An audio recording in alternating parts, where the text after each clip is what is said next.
At Mimica, our aim is to become the global mark of freshness, and for us to guarantee that food that you're eating is safe before you eat it. And the first product that we've created is a label called Mimica Touch, which tells you exactly when your food spoils, accurate to 1 hour.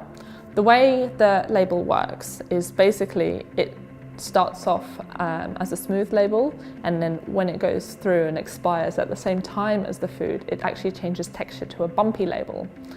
Really, the whole mission is to reduce as much waste as possible and make food and other products accessible to communities who can't currently access those safely.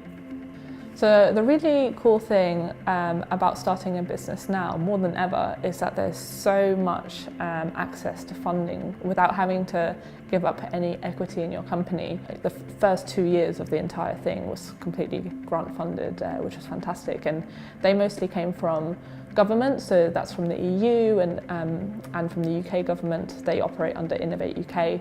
And also from the Mayor of London's office, so that was really great. There's so much support, not just financially, but in terms of knowing what to do that's out there, and this usually comes in the form of accelerator or incubator programs for startups. They run workshops around how to figure out what your value proposition is of your company and who exactly are going to be your first customers and how to reach them, and how you make your first prototype of your product. So you kind of get to live vicariously through mistakes that your mentors have made in the past and not have to necessarily make quite as many yourself, and that really helps save time. Quite a lot of these accelerator and incubator programs, they might come along with some offer of office space.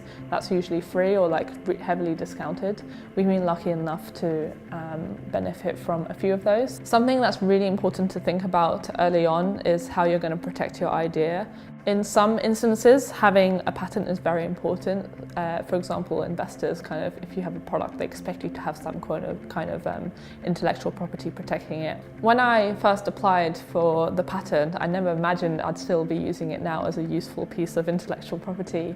And that actually what it's enabled us to do is to go out there and speak to manufacturers quite safely, knowing that that specific idea is locked in and it belongs to the company, and it's actually kind of crucial to getting a product off the ground, because companies don't want to be working with a company that the idea could actually be copied by someone else and it could be like undercut. So that's been a really important part of the process.